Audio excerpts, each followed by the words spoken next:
It is said when the Buddha achieved his enlightenment under the Bodhi tree that he made his way to a nearby village. And there, the people could tell that there was something different about this man. "Are you a spirit person?" "No," the Buddha replied. "Are you a magician?" "No," the Buddha replied. "Are you an angel?" the Buddha was asked. "No." And the Buddha replied quite simply, "I am awake. I am awake." And in talking about this idea of humble enlightenment today, I use this story of the Buddha to define that enlightenment might be expressed as those moments in which we are awake. That enlightenment doesn't really mean some state of permanent self-realization or some type of spiritual superpower or some spiritual know-how that somehow puts us above everybody else. That enlightenment is something available to each and every one of us who are willing to be humble with reverence in the present moment. That enlightenment is something that you can grasp and I can grasp right here and right now with humble reverence. The meaning of the connections that I share with people that I love and care about. The miracle of breath. The ability to be alive on this day in 2023. There is so much that a humble reverence can help us to see and to cultivate that enlightenment, which is simply being aware of the miracle of life expressing itself, and to know that we, you and me, are a part of that miracle of life. You know, Alan Watts said of Jesus and Christianity that the biggest problem was that we kicked Jesus upstairs. That we made a mistake when we made Jesus the boss's son. Not to say that Jesus isn't the Son of God, but I hope you get what I mean. There's this tendency to take spiritual teachers like Jesus and like the Buddha who say, what I have done, you can do too. What's in me, you can realize as well. But we have this tendency of wanting to put them on a pedestal, to make them so special. And we might say that's to honor them, but perhaps the shadow side of that is it's so that we don't have to take the responsibility to be like they were, to step into being the loving, forgiving, compassionate characters that they were in their life as well. And so humble enlightenment is about humble reverence, and it's also about what I want to call humble response. That enlightenment to me isn't so much a first cause, this just nature of who we are that we bring to whatever we're doing. It's often how we respond to what's taking place in our lives. And I think this is reflected in the stories of both Jesus and the Buddha. The Buddha story, for me, I can't help but relate to it as a story about parenthood.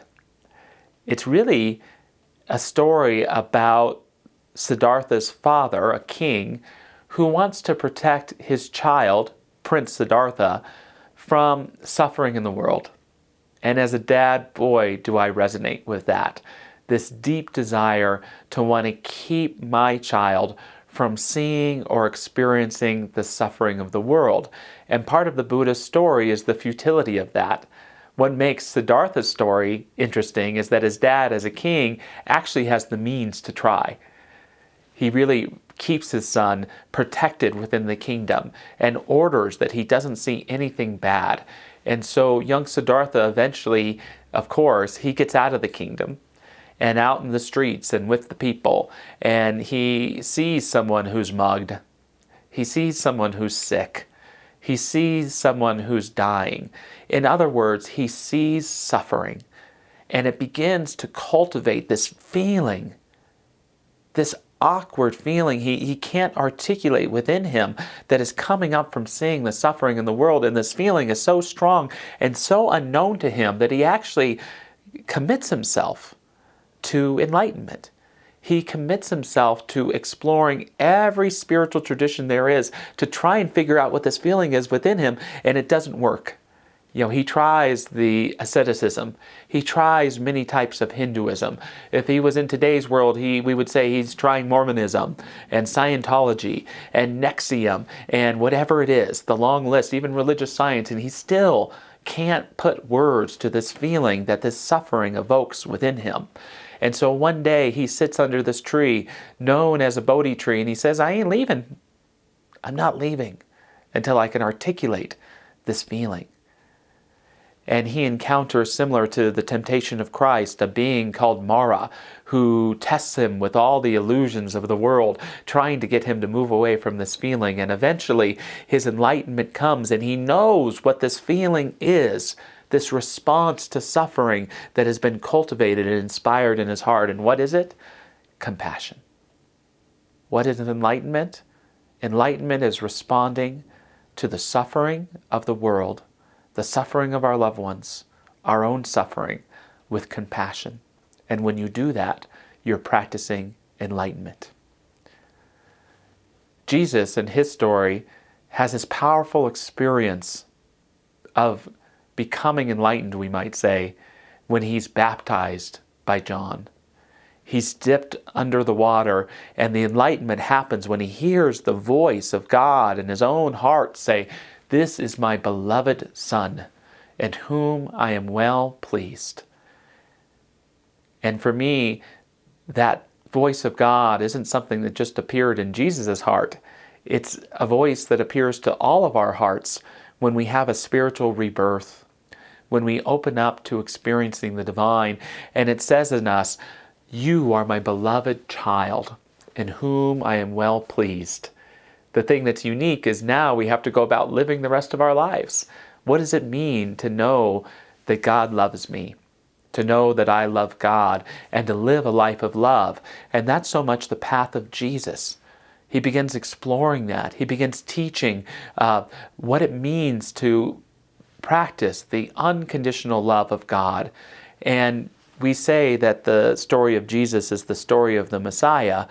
But for me, another way of seeing the story is it's a story about a man really coming to understand God's love through the experience of constant and consistent rejection. Jesus, over and over again, is rejected. At one point, he's performing miracles in a crowd, and someone in the crowd saying, isn't that Jesus? Isn't that Mary and Joseph's son, the carpenter? And they kind of laugh at him. And there's even members of his family there that are laughing too. And even Jesus can't perform miracles there that day. And he talks about how a prophet can't be accepted in his own hometown. So he experiences Jesus, the rejection of his family, the rejection of his community. He experiences the rejection of his fellow rabbis within his Jewish faith, the Orthodox legalists. He experiences rejection by his own disciples and the people who are following him. He experiences rejection by society and by the Roman authorities. And even when he's being murdered on the cross, he questions if he's being rejected by God. God, have you forsaken me?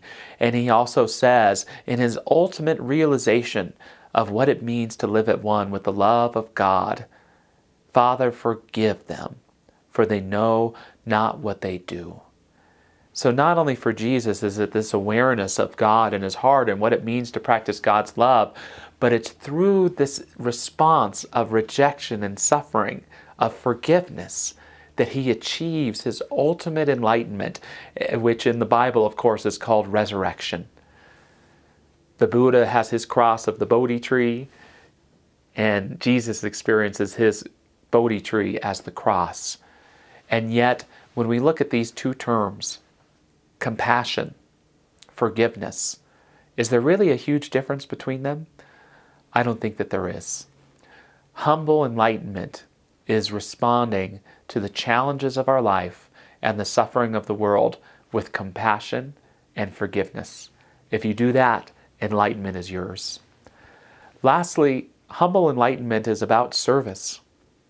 It's about helping other people. I'm never enlightened on my own, but when I get to love somebody or help them see a part of themselves they've been blind to, or I know I've been a part of their success in some small way, oh, that's enlightenment to me. I am so grateful. Martin Luther King Jr. said of Jesus that he gave us a new norm of greatness. If you want to be special, wonderful. If you want to be important, wonderful. If you want to be great, wonderful. But if you truly want to be great, whoever is among you, you will be their servant. Whoever is among you, you will be their servant. No, not their slave, but you will put them first. You will seek to support them. You will seek to love them. And similar to the bodhisattva who delays their own nirvana or enlightenment in order to serve other people, to help them, we begin to realize that enlightenment isn't crossing some threshold into full self-actualization. It's helping other people to experience that moment-to-moment enlightenment now. And if I've helped you do that in some way, all right, enlightenment for me, but I know for you too. Thanks for your time. As I take a deep breath, I breathe in the very presence of the divine source, the very essence of my life.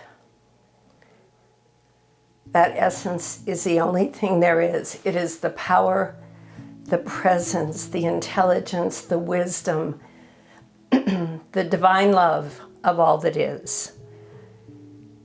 And as I know that truth, I know that I am one with all that is. I am the presence of love. I am wisdom. I am intelligence. And that divine lives in and through me as every part of myself. It lives in and through every being.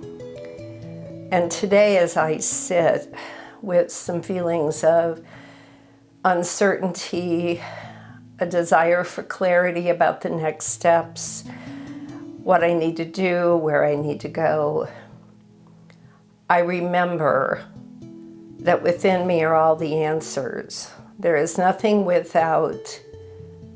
There is only to go within, to that deep place of the Most High, which lives within me as the very light of itself. And so as I quiet my mind and I trust, I know that every answer to every question that I have becomes clear. I am guided. I trust in the timeline, knowing that it may not be right now, but I will be guided. I am clear. I have the wisdom and the intelligence within me to know exactly where I'm going and what the next steps are. This is the law. And so as I trust that, as I know that great truth, I just give thanks, knowing that all is well. And I release my word into the great law, knowing that it is already so. And so it is.